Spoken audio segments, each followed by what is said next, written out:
how many versions of Sephiroth are there in the Final Fantasy VII Remake trilogy? Will any of them be a good guy that helps us take down the bad Sephiroth? Why are we so certain that the Aerith we see at the end of Rebirth is a Jenova creation? And how many people in the Remake trilogy actually know more than what they're letting on? You guys responded to the last community video with some really great insight, and we're going to take a look at all of that in today's video. So if any of that sounds cool to you, feel free to click the like button, and if you're new here and you'd like to stick around and help support the channel, you can subscribe, and as always, leave your thoughts in the comments down below. So starting off first, I accidentally misplaced the screenshot and I cannot locate the original comment, so apologies, but if you do recognize that this was your suggestion, please let me know in the comments down below. But somebody mentioned that they really would love to see Rufus face off against Vincent, which would be pretty insane. I don't think it would be like a gun fu kind of situation because these dudes are not getting in close. These are going to be people who are flipping and dipping around the battlefield. We've already seen Rufus his playstyle in 2 different games, and he's a very mobile character that essentially uses his weapons kind of like rockets to kind of blast himself off or launch the coins at, Cloud, and then he's got Darkstar.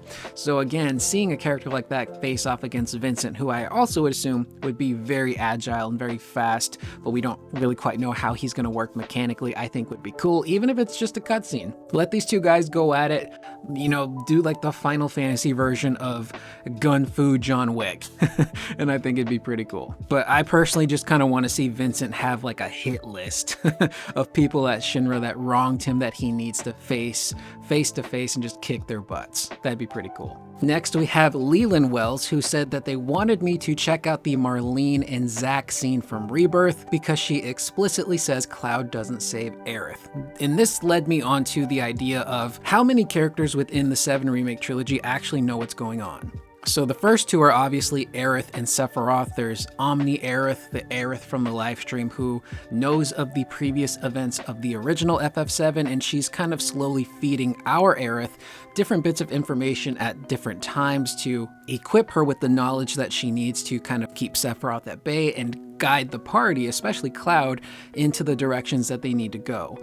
There's Sephiroth, who we will get to again a little bit later, who, again, I feel is a post-Advent Children Sephiroth who knows just as much as Aerith, if not more, which is why he's showing up in so many different spots he didn't in the original game, and he clearly just knows a lot. The next would be Red 13, who did share a moment with Aerith back in 7 Remake where she did share knowledge with him. However, in Rebirth, if you do the date at the Gold Saucer with Red 13, he does mention that a lot of those memories are just gone now, but the only thing that he can remember is that Cloud needs to protect Aerith. He just doesn't know why. And then we have our next 2. That would be Marlene and Hojo. I'll go ahead and start with Hojo first because I really feel like there are so many monsters in the world of Final Fantasy VII, but Hojo might be the biggest monster just based on the experiments that he does, his blatant disregard for life and human feelings and emotions. He's a very sick, twisted kind of individual. But there's been multiple occasions that kind of say to me that he clearly knows that there's something bigger going on. He's just not ready to say anything just yet. There's the moment in 7 Remake in the Shinra Tower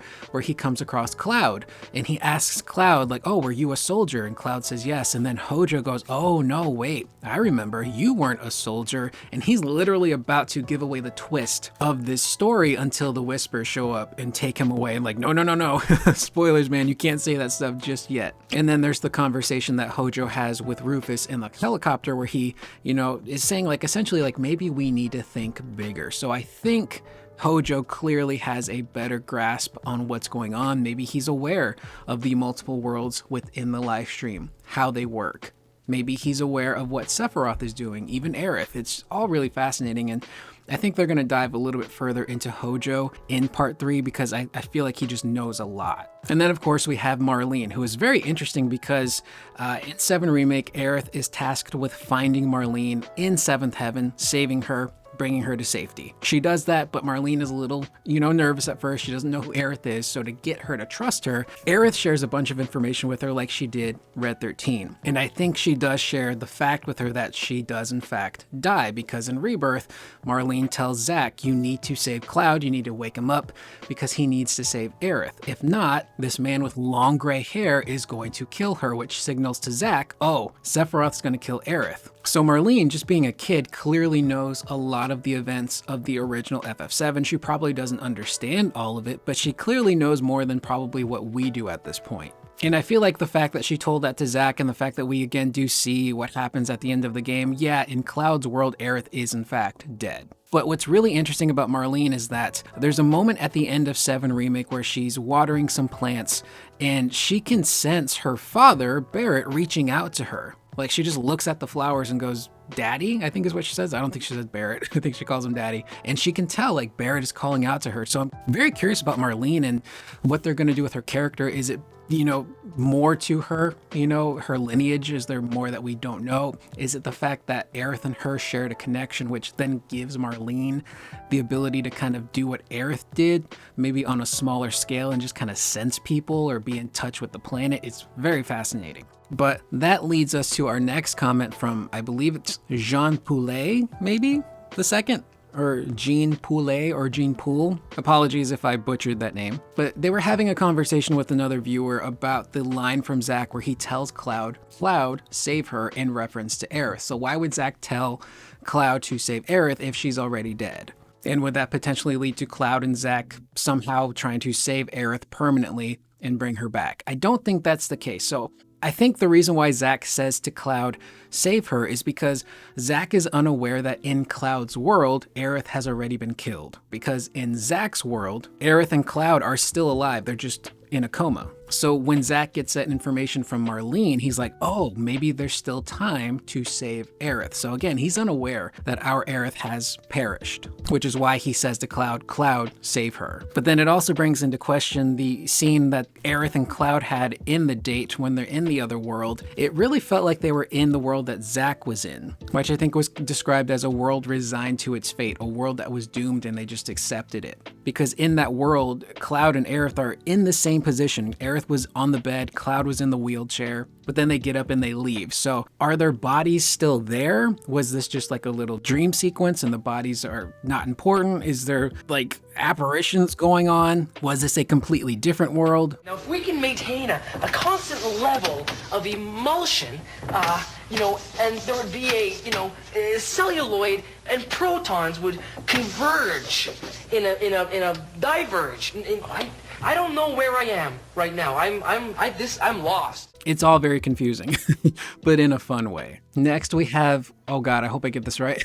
Mel Mads Wostenberg, 1296. I hope I pronounced that one properly. They're talking about Sephiroth, and they go on to say that I do believe Sephiroth at the edge of creation is a different version of him that genuinely wants to do something good with Cloud. In Lifestream Black, it's mentioned that when Sephiroth entered the Lifestream, he abandoned his memories of his boyhood, of his friends, and everything to fully commit himself to this new purpose he has. Edge of Creation Sephiroth might be a manifestation of those memories, especially since, I believe it's Sleep Easy, I hope I said that right, pointed out that in Japanese, he describes himself in a pre-insanity way, unlike Sephiroth throughout the rest of the game. He also seems to genuinely want Cloud's help, not just to own him. And then they go on to say that the line is different in Japanese and it might have been mistranslated. Although if you look at both interpretations of the line, they are very similar. They're just worded a little differently. Now it does seem clear there's at least 2 different versions of Sephiroth. There's the post-Advent Children Sephiroth who's running the show, who might also technically be the Sephiroth that is in the Northern Crater. And then there's this version of Sephiroth we see at the Edge of Creation. And I also believe that Audrey, a while back on Twitter when she was translating some of this stuff, I believe she said that Sephiroth goes by a different pronoun on the Edge of Creation, much like this user said as well. The way he describes himself is different. I don't quite remember what the pronoun was, but he's referring to himself in a different way than the Sephiroth we've been seeing. But the idea that Sephiroth entering the live stream and all of those things that he had to abandon, which would have technically been the more positive aspects of his character, manifest into this version of Sephiroth is actually pretty cool. And it would make sense that those versions ones would maybe, be a little bit stronger willed when it comes to being good. Maybe they were more understanding of like, yeah, we're different, we come from a space alien, but it wasn't enough to make them snap. It instead makes them want to do something different. And again, we don't know if that Edge of Creation Sephiroth is a bad guy or a good guy. I think I described him in the previous video as a tweener, which is a wrestling term for someone who isn't necessarily a good guy, but also isn't necessarily a bad guy. Think of someone like Stone Cold Steve Austin. He was just a badass that came out like a bat out of hell. He didn't care if you were good or bad. He was gonna whoop your ass no matter what. These hands are rated E for everyone. Talk about your Psalms, talk about John 3:16.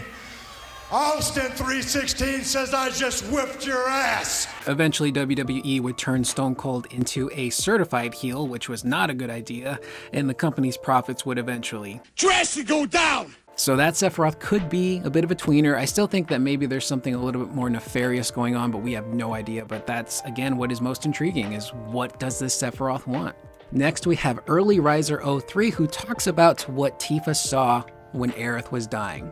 They go on to say, Tifa saw Aerith bloodied and unbloodied. That alone tells the audience that what Cloud is experiencing is reliable in some instances, because if Tifa can see it, even briefly, that implies it's not solely a figment of Cloud's breaking psyche, nor is it solely a result of Jenova/Sephiroth shenanigans. I firmly believe Cloud is speaking to lifestream Aerith, and she is doing her part to ensure Cloud plays his role in these newish events. So that sequence with Tifa at the end of the game when they see Aerith has been killed is very interesting because it flashes back and forth between bloody Aerith to non-bloody Aerith. And I don't know if that's a situation where because Tifa fell into the live stream, she's now able to see things that other characters aren't, or if that was just more of a misdirection thing from the developers for us, the player, to be like, hang on, Tifa's looking at them, we see the bloody version of what actually happened, and then we're seeing maybe aspects of another reality where she did survive.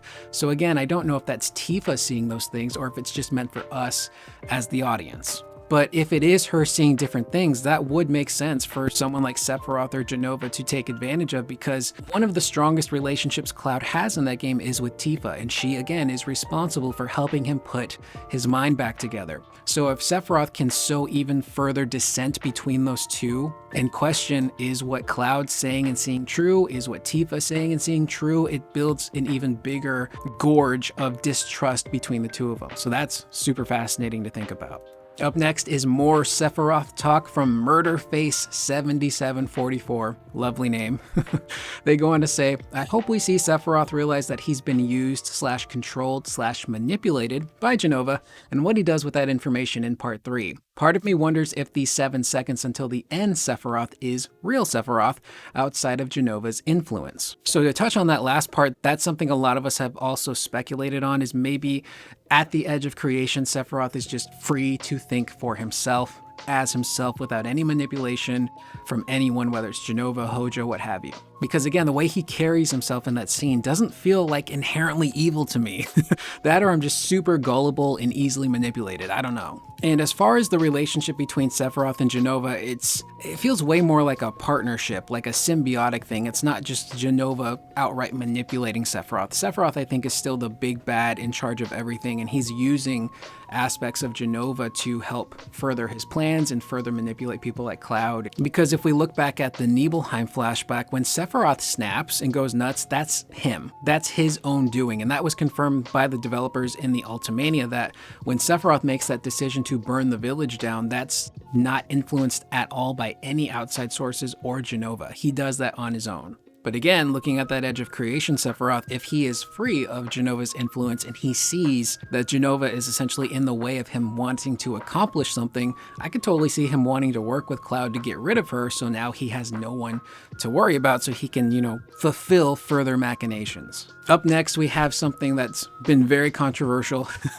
in this discussion and the theory crafting, and that's the Jenova manipulation we see at the end of the game that a lot of us, including myself, think is Jenova. It's not Aerith that Cloud is speaking to. And this one is from Sick Sounding Stuff, who says, there is literally no evidence to suggest the Aerith at the end is Jenova, and plenty of evidence to suggest it's Omni Aerith. People want this so badly to be the case, but watch the scene again. What gives you guys that idea? Where do I begin? Now again, all of this is completely up to interpretation from the user and the players, and we won't have actual concrete evidence until we play Part 3. But the reason why so many people, including myself, think that it's not Aerith and potentially a Jenova manipulation are a number of key factors. It really goes back to that scene in the Forgotten Capital after Aerith has just been killed. Everyone's sitting there and Cloud suddenly sees Aerith show up next to him. Again, this is all down to interpretation, but that scene feels very eerie, from the music choice to how they play the music to the direction and the lighting of Aerith. Part of her face feels like it's a little bit shrouded in darkness. The way that she's looking at Cloud and talking to him, it feels really off, super uncanny. But then it goes even further because when Aerith is having that conversation with Cloud in front of the tiny Bronco, she's contradicting everything she just told Cloud a few hours ago in the game. When they were in the Sleeping Forest, she tells Cloud, don't fight Sephiroth, focus on yourself, let me handle him. And now suddenly she's saying, yeah, go fight Sephiroth. Go beat his ass. I'm going to go back to the Forgotten Capital. I'm going to pray for Holy.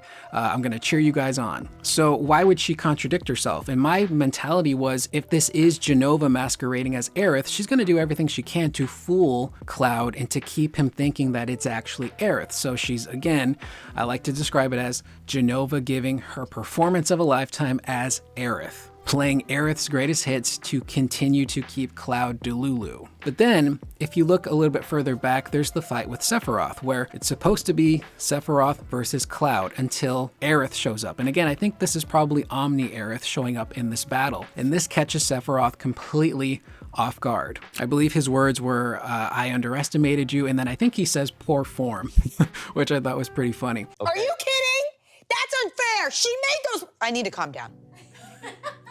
Everything's fine. Amanda. I'm an adult. But after that fight, Sephiroth's been defeated, but he has this moment where he flies into the sky and he looks down at Cloud and Aerith, and you can see the gears turning in his head. And Cloud even points it out, like, why is he smiling?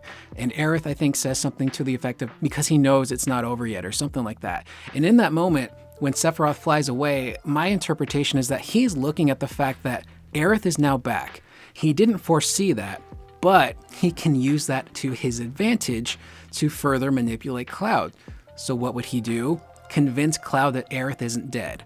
Create that Jenova manipulation that's going to keep him sedated, essentially, or delulu better. And that's Sephiroth's whole thing. He's been 10 steps ahead of everybody, and he's been able to recalculate things on the fly to serve his further plans. And again, with Cloud being so delulu, seeing things that may or might not actually be there, it builds further distrust between him and the party, and that's what Sephiroth wants. So that's why a lot of us believe that it's not actually Aerith, it's Jenova. But I think one of the bigger pieces of evidence for me is that Sephiroth just straight up says to Cloud, you will never see the truth with such clouded eyes, signifying to Cloud and the player that what you're seeing isn't necessarily happening. And in that moment, Cloud is seeing an Aerith that is alive. He says to her, I got this. He lays her down, and then that's when Sephiroth says that line, which continues to play into the unreliable narrator aspect of Cloud. Is what he's seeing in a live Aerith actually happening? And what's even crazier is that rainbow effect is surrounding Cloud in that moment when he looks at Aerith and says, I got this, and then he leaves to fight Sephiroth.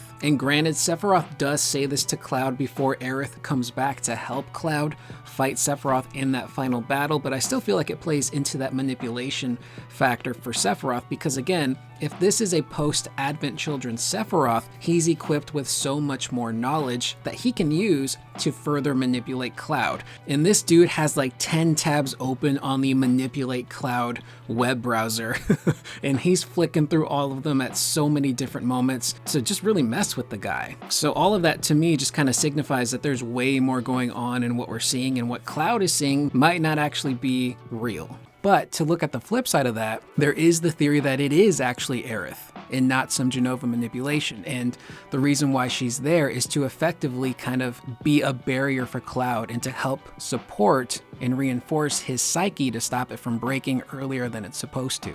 Because again, much like Sephiroth, she knows all of these events already. She knows what's going to happen when it's supposed to happen. And if Sephiroth is trying to break Cloud earlier than usual, she's going to need to do what she can to make sure that doesn't happen. So what would she do in that situation? Kind of play Aerith's greatest hits. Keep Cloud comforted. She's like a security blanket, I guess, essentially, if you look at it that way. And her whole goal, keep Cloud happy, keep his mind going, and just kind of bolster his mental strength. Which is why she would, contradict herself and be like, yeah, you go fight Sephiroth, I'm gonna go do this, and I'm gonna rattle off some of our best memories together and some of our favorite inside jokes. So again, it can go either way.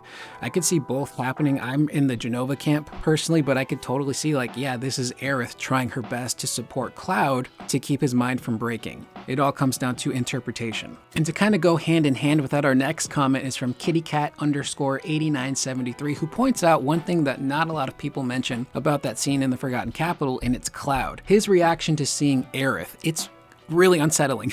This is a man who's staring at space essentially, and he's smiling and giving this really weird look that is very unnerving. It's like Cloud got a hold of the good kush in a way, because that man is out of it in this moment. And leading up to that point, you never really see Cloud smile in that way that is so unnerving, which again reinforces the idea that it is Jenova and it's Sephiroth taking advantage of the fact that when he fought Cloud in Advent Children and he asked him, what do you cherish most? And Cloud responds with, you just don't get it. There's not a thing I don't cherish. So that's Sephiroth equipped with that knowledge of, okay, you care about everyone.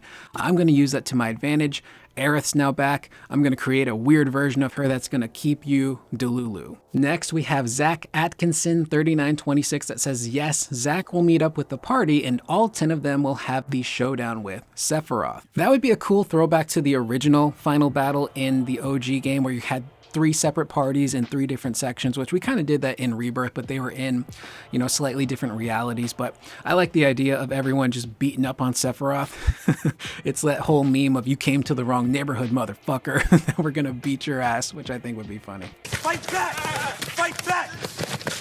Next, we have Lowest Form of Wit, who again reinforces the idea that the Aerith we see at the end is that Jenova. Again, we know Jenova is a shapeshifter. She did that back in the day when she was with the Cetra. She wanted to blend in until she was inevitably found out, which again, honestly kind of goes hand in hand with what's happening with Cloud and the crew. Now that I think about it, she's blending in, at least to Cloud, as Aerith until she is inevitably going to be found out, which is what Jenova did with the Cetra. So she can shapeshift into different people, and if I remember correctly in the OG FF7, again, it's been so long, but Red 13 is essentially tricked into giving what I think was the black materia to somebody he thought he could trust, and it turns out it was a manipulation that fooled even Red 13. Next, we have Bam Shiggity, really fun name to say. They go on to say, we know from Advent Children that Zack and Aerith are together in the live stream. Seems like a safe prediction that we will have some type of adventure with a party of the 2 of them, possibly in whatever alternate world that Zack was flung to at the end of Rebirth. So Zack's situation is very interesting because we don't know where he's at. At the end of the game, we see so many different versions of Zack based on different choices that he's made. And the way that the game reflects that is when Zack makes a choice, we see that rainbow effect pop up and a different timeline is created where he goes and does something else. Like he goes to Shinra Tower to try and find Hojo, who can hopefully help Cloud. In another timeline, he goes to see Biggs. Funny enough, we see that same rainbow effect when Cloud deflects Sephiroth's blade. So it's possible that there is a world where Cloud did in fact save Aerith, and because all of his mind stuff isn't quite right, and maybe he's now merging different worlds together with the one that he's in because he can now see that crack in the sky again, it's very kind of confusing. I wouldn't say convoluted,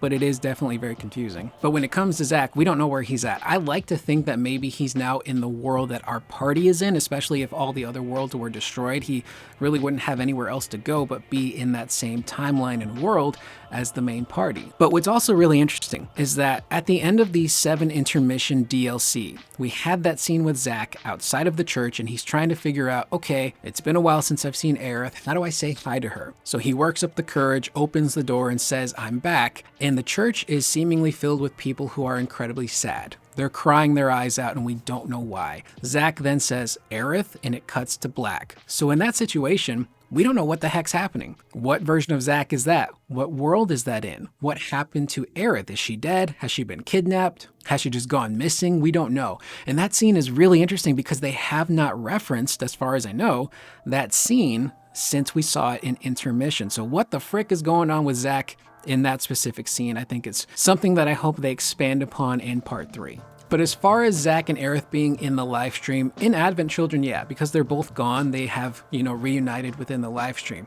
But as of right now, Aerith is the only one in the live stream. I keep wanting to say live stream, like it's a Twitch thing. And as far as Zack goes, he is still alive. Although there are some people out there theorizing that maybe Zack is dead still, but he's just within one of the worlds within the live stream, and maybe that's how Afterlife kind of works. So it might be a situation where Aerith and Zack don't reunite until, unfortunately, Zack dies again or sacrifices himself. And then they can be together again in the live stream. And the last one we will end on talks a little bit more about maybe there being a good Sephiroth out there. This comes to us from Ranger McFriendly. They go on to say, I know that this sounds crazy, but what if Omni Sephiroth helps you defeat this version of Sephiroth at the final battle?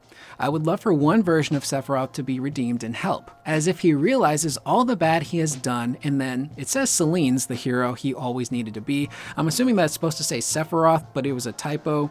That or my Final Fantasy VII fan card is about to be revoked because I forgot about the legendary Celine. And this is something, again, we've talked about, because if there are different versions of Sephiroth, is one good, is one bad, is one a tweener? Yeah. And this is something that I've mentioned in previous videos. I know a lot of people probably don't like the idea of a redeemed Sephiroth, which I get. Sephiroth is a villain through and through, at least in these stages. We do see earlier on in Ever Crisis that he was once, just kind of a dude who wanted to help people and save them. And unfortunately, that just doesn't work out all the time. But if there was a version of Sephiroth, again, that didn't snap and was able to come to terms with who he was and what he was, and discover that there's a version of him out there that is doing some really bad things, because sometimes it's fun to do bad things. I want to do it because it's fun. It's fun to do bad things. Then maybe he'd be willing to team up with Cloud and put an end to that version of Sephiroth. It'd almost kind of be like a, Injustice situation where you have good Superman versus bad Superman, which ironically enough, Sephiroth has been voiced by two people who have played Superman. Most currently, Tyler Hoechlin, from Superman and Lois. So that'd be kind of interesting. But there is, again, the possibility that maybe Edge of Creation Sephiroth is still a bad guy, and he just wants everything else, like Jenova and the other Sephiroth, out of the way, so he can move through with whatever he has planned. I have no idea. But that's what makes these discussions really fun, is we don't know what direction the developers are gonna go. But personally, again, I have a lot of faith in what they're doing. I've really enjoyed Remake and Rebirth from a storytelling standpoint, and I know that what we have left from the story of the original 7 for Part 3 is going to be insane. I would expect it to be like a roller coaster ride, essentially. So what the actual truth is, we don't know, but I hope it's pretty sick. And just a heads up, now that it's been almost a year since the release of Rebirth, which feels nuts, it honestly feels like it came out just yesterday. Award season is now done, and we are at the beginning of a brand new year. I full on expect the Final Fantasy news, especially news related to 7, to either slow down or come to a grinding halt, since the devs are getting back to work on Part 3, which honestly is a little scary, since I know that most people come to my channel specifically for Final Fantasy news, so not having that, it sucks, but it is what it is. I can't really do anything about that. But I do think sometime in the summer, probably July, they will tease information on Part 3. At least according to the devs, we should have something by September. So that is something to look forward to. And of course, there are things like Ever Crisis, which is telling a really fantastic story with the first soldier and Sephiroth, and I love being able to watch those and recap them with you guys. Of course, there's always the community videos. I really enjoy doing these as well, just kind of picking your guys' brain on the 7 Remake trilogy and what you guys think is going on. That's always super fun. Also, sometime in the future, I do plan to do like a Sephiroth boss rage, which I think could be a ton of fun. I hear he's super difficult, so I want to give it a shot in Rebirth in the VR simulator and see, can I even make it to Sephiroth? And if we do, can we beat him? So that'll be a video to look forward to in the future.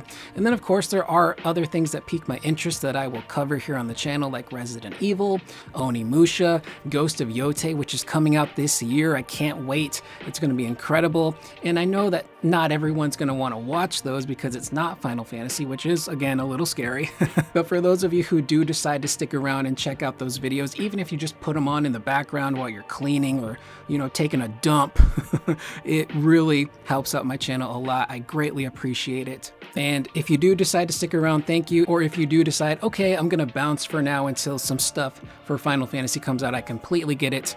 I'll see you when I see you. But I just wanted to throw that out there just in case there might be some days or weeks where I don't have anything to upload. But with that being said, let me know what you guys thought in the comments down below and what we covered in today's community comments video. How many Sephiroths do you think there are? And what do you think Hojo's gonna do in part 3? I am Curious Corduroy. I will see you guys in the next video. Please remember to always be excellent to one another.